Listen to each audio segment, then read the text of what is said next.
Hello friends, আমি হালিমা। আমার ছোট্ট রান্নাঘরে আপনাদের সকলকে স্বাগত। তো ফ্রেন্ডস, আজকে আবার একটা খুবই মজাদার নাস্তার রেসিপি নিয়ে চলে এসেছি। এই রেসিপিটা আপনারা সকালে নাস্তাতে বানিয়ে খেতে পারবেন অথবা বাসাতে টিফিনেও কিন্তু বানিয়ে দিতে পারবেন। মাশাআল্লাহ, এটা বানানো যেমন সহজ আর খেতেও কিন্তু খুবই মজার। তো চলুন দেখে নিন কীভাবে আমি নাস্তাটা বানাচ্ছি। তো এখানে নাস্তাটা বানাবার জন্য দেখুন, আলু আমি এখানে ছোটো ছোটো টুকরো করে কেটে নিয়েছি। তো প্রথমে আমি আলুগুলোকে একটু বয়েল করে নেব।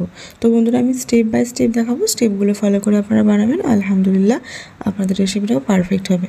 তো আলুটাকে বয়েল করার জন্য গ্যাস ওভেনের উপরে একটা কড়াই বসিয়েছি। তার মধ্যে আমি দিয়েছিলাম অল্প সামান্য পানি, একটু হলুদ আর একটু লবণ। তার মধ্যে আমি আলুগুলো দিয়ে একটু নাড়াচাড়া করে একটু ঢেকে দিচ্ছি বয়েল হওয়ার জন্য। খুব বেশি টাইম লাগবে না, 3 থেকে 4 মিনিটের মধ্যে এটা বয়েল হয়ে যাবে। ততক্ষণ আমরা একটা ময়দার ব্যাটার তৈরি করে নিই চলুন।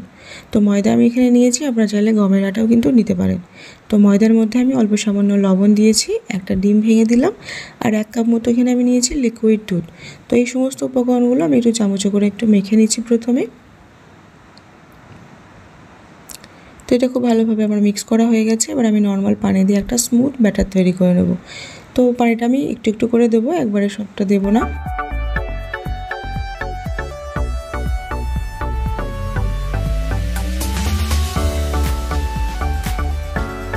তো খুব সুন্দর একটা স্মুথ একটা ব্যাটার আমি তৈরি করে নিয়েছি। খেয়াল রাখবেন এর মধ্যে যেন কোনো লাম্পস না থাকে বা দলা পেকে না যায়। আর ব্যাটারটা একটু ঘন থাকা অবস্থায় আমি একটু ব্যাটার তুলে নিয়েছি, এটা আমাদের রেসিপিতেই কাজে লাগবে। তো এদিকে আমাদের দেখুন আলুটা বয়েল হয়ে গেছে, পানিটা একদম ড্রাই হয়ে গেছে। তো আমি সেম কড়াইয়ের মধ্যেই আমি আলুটাকে একটু রান্না করে নেব। তার জন্য আমি আলুটাকে একটু নামিয়ে নিয়েছি অন্য পাত্রে। তো এই সেম কড়াইয়ের মধ্যেই দিয়ে দিলাম 2 চামচ মতো সর্ষের তেল। আপনারা চাইলে সাদা তেল দিয়েও করতে পারেন। তো আমি তেলের মধ্যে দিয়ে দিচ্ছি শুকনো লঙ্কা আর 5 ফোড়ন। তারপর আমি দিয়ে দিয়েছি একটা মিডিয়াম সাইজের পেঁয়াজ কুচি। তো পেঁয়াজটাকে ব্রাউন করার কোনো দরকার নেই, আর ব্রাউন হবেও না, যেহেতু এখানে তেল কম আছে। একটু নরম করে নিলেই হবে। তো পেঁয়াজটা নরম হয়ে যাওয়ার পর এর মধ্যে আমি দিয়ে দিচ্ছি 1 চামচ মতো আদা রসুনের পেস্ট।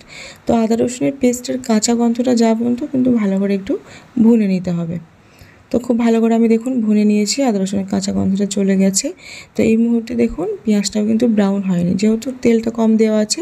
আপনারাও চেষ্টা করবেন এই ধরনের পুর বা ফিলিং বা আলুর কোনো বা যে কোনো কিছুর পুর বানাবার জন্য চেষ্টা করবেন তেলটা একটু কম করিয়ে দেওয়ার। তো যাই হোক, এখানে আমি আলুটাকে দিয়ে নাড়াচাড়া করে নেওয়ার পর এর মধ্যে আমি দিয়ে দিয়েছিলাম জিরে গুঁড়ো 1 চামচ, লঙ্কার গুঁড়ো, আর দিয়ে দিয়েছিলাম গরম মশলার গুঁড়ো। তো এই বন্ধুরা, এই সমস্ত মশলাগুলো বা এই সমস্ত উপকরণগুলো আমাদের রান্নাঘরে কিন্তু থেকেই থাকে। আমি চেষ্টা করছি খুবই সহজভাবে সামান্য কিছু উপকরণ দিয়ে রেসিপিটা বানানোর। তো তারপর আমি এর মধ্যে দিয়ে দিয়েছিলাম 1 চামচ মতো চিনি আর ধনেপাতা কুচি। তো অবশ্যই কিন্তু ধনেপাতা কুচিটা দেবেন, চিনিটা কিন্তু অপশনাল। চাইলে আপনারা এর মধ্যে আমচুর পাউডার অথবা চাট মশলাও দিতে পারেন একটু চটপটি টেস্ট আনার জন্য। তো ফাইনালি আমার আলুটা রেডি হয়ে গেছে। খুবই সহজ এবং মজাদার একটা আলুর রেসিপি কিন্তু আমি বানিয়ে নিলাম। এটা কিন্তু এই রেসিপিটার সাথে সাথে এই রেসিপিটা ছাড়াও এটা আমরা রুটি পরোটা দিয়েও কিন্তু এই আলু রান্নাটা খেতে পারবেন। তো যাই হোক, এখানে আমি একটা গ্যাস ওভেনের উপরে আবার একটা তাওয়া বসিয়ে নিয়েছি। তাওয়াটার মধ্যে একটু সাদা তেল ব্রাশ করে নিলাম। তারপরে আমি দিয়ে দিচ্ছি এই যে ব্যাটারটা তৈরি করেছিলাম, সেই ব্যাটারটা 2 চামচ মতো, 2 হাতা মতো। তো তারপরে আমি একটু ঘুরিয়ে দেখুন একটু রুটির শেপে তৈরি করে নিয়েছি। আর একটু হাতে টাইম নিয়ে এটা করতে হবে। তো উপর দিকটা একটু ড্রাই হয়ে যাওয়ার পর তারপর এটা আমি উল্টে দিচ্ছি। উল্টে দেওয়ার পর 3 থেকে 4 সেকেন্ড মতো রেখে দেবেন, তাহলেই হবে, বেশিক্ষণ রাখার কোনো দরকার নেই। তারপর এটা নামিয়ে নেব। তো এটা আমার হয়ে গেছে। তো একই রকমভাবে আমি আর একটা করে দেখাচ্ছি। আবার আমি একটু তার মধ্যে সাদা তেল ব্রাশ করে দিলাম, দিয়ে দিচ্ছি হাতায় করে 2 হাতা মতো এই ব্যাটারটা।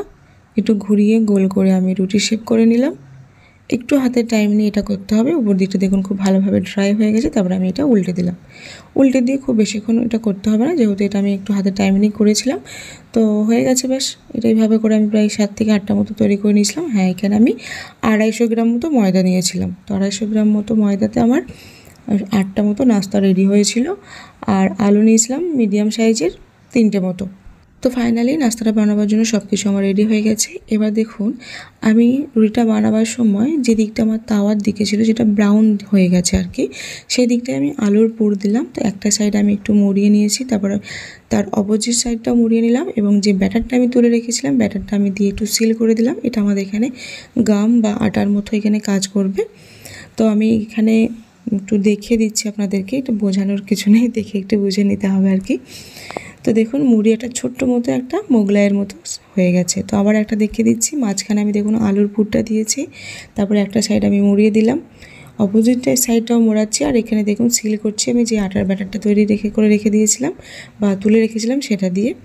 তো এইভাবে করে আপনারা একটু করে নেবেন। ফাইনালি আমার এটা কিন্তু হয়ে গেছে। এবার এটা আমরা সেঁকবো। তো শেখার প্রসেসটাও আমি আপনাদের দেখিয়ে দিচ্ছি। তো যেই সাইডটা আমরা মুড়িয়েছি সেই সাইডটা আমরা তাওয়ার নিচের দিকে দেব। দেখুন তাওয়াটার নিচের দিকে আমি সেই সাইডটা দিয়েছি। উপর থেকে একটু সাদা তেল দিচ্ছি, আপনারা সর্ষের তেল দিয়েও করতে পারেন, সমস্যা নেই। তো এটা গ্যাসের ফ্লেমটা লো টু মিডিয়াম রেখে দুটো সাইডে আমি একটু লাল লাল করে ভেজে নেব। তাহলে আমাদের নাস্তাটা রেডি হয়ে যাবে। মশলাটা খেতে কিন্তু খুব ভালোই লাগে, আর এটা খুবই সফট হয়, নরম হয়, আর বাচ্চাদের টিফিনেও দিতে পারবেন। পেট ভরে যাওয়ার মতন একদম রেসিপি। তো বন্ধুরা, কেমন লাগলো আপনাদের এই রেসিপিটা অবশ্যই কিন্তু কমেন্ট করে আমাকে জানাবেন। আর এই ধরনের রেসিপিটা দেখাবার জন্য অবশ্যই চ্যানেলটিকে সাবস্ক্রাইব করে পাশে থাকবেন। আর সাবস্ক্রাইব করে অবশ্যই বেল বাটনটা প্রেস করে অল সিলেক্ট করে রেখে দেবেন। তাহলে আমি যখনই এই ধরনের রেসিপি শেয়ার করব তখনই আপনারা নোটিফিকেশান পেয়ে যাবেন। তো দেখুন নাস্তাগুলো আমার দুটো সাইজে লাল লাল করে আমার ফ্রাই করা হয়ে গেছে, আমি তুলে নিচ্ছি। তো একই রকমভাবে সমস্ত নাস্তাগুলি আমি ফ্রাই করে নেব। তো আমি এখানে 8টা মতো নাস্তা তৈরি করেছিলাম। তো